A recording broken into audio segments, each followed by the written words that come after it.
एक गांव में एक गरीब किसान रहता था जिसका नाम नसीम था। नसीम मेहनती और ईमानदार था, लेकिन उसकी किस्मत हमेशा उसकी गरीबी से बंधी रहती थी। वह दिन रात खेतों में काम करता, लेकिन उसकी मेहनत का फल उसे कम ही मिलता। एक दिन नसीम अपने खेत के लिए पानी लेने पास की नदी गया।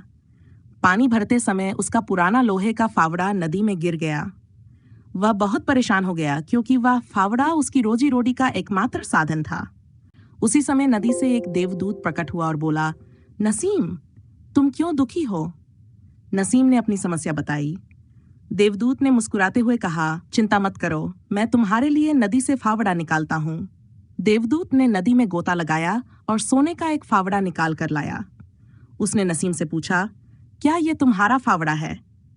नसीम ने तुरंत जवाब दिया, नहीं, ये मेरा फावड़ा नहीं है।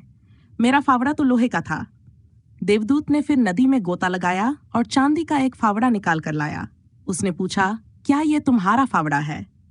नसीम ने फिर ईमानदारी से जवाब दिया, नहीं, ये भी मेरा फावड़ा नहीं है। मेरा फावड़ा पुराना लोहे का था। आखिरकार देवदूत ने नदी से लोहे का फावड़ा निकाल कर दिया और कहा, यह रहा तुम्हारा फावड़ा। नसीम ने खुशी से कहा, हाँ, यही मेरा फावड़ा है। देवदूत नसीम की ईमानदारी से बहुत प्रभावित हुआ। उसने कहा, तुम्हारी सच्चाई का इनाम देना चाहता हूँ। ये सोने और चांदी के फावड़े भी तुम्हारे हैं, इन्हें स्वीकार करो।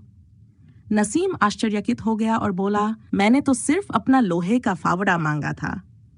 देवदूत ने उत्तर दिया, ईमानदारी का ये फल है। नसीम तीनों फावड़े लेकर खुशी खुशी अपने घर लौट आया। गांव वालों ने जब यह कहानी सुनी तो वे भी ईमानदारी की कदर करने लगे और नसीम की मिसाल देने लगे।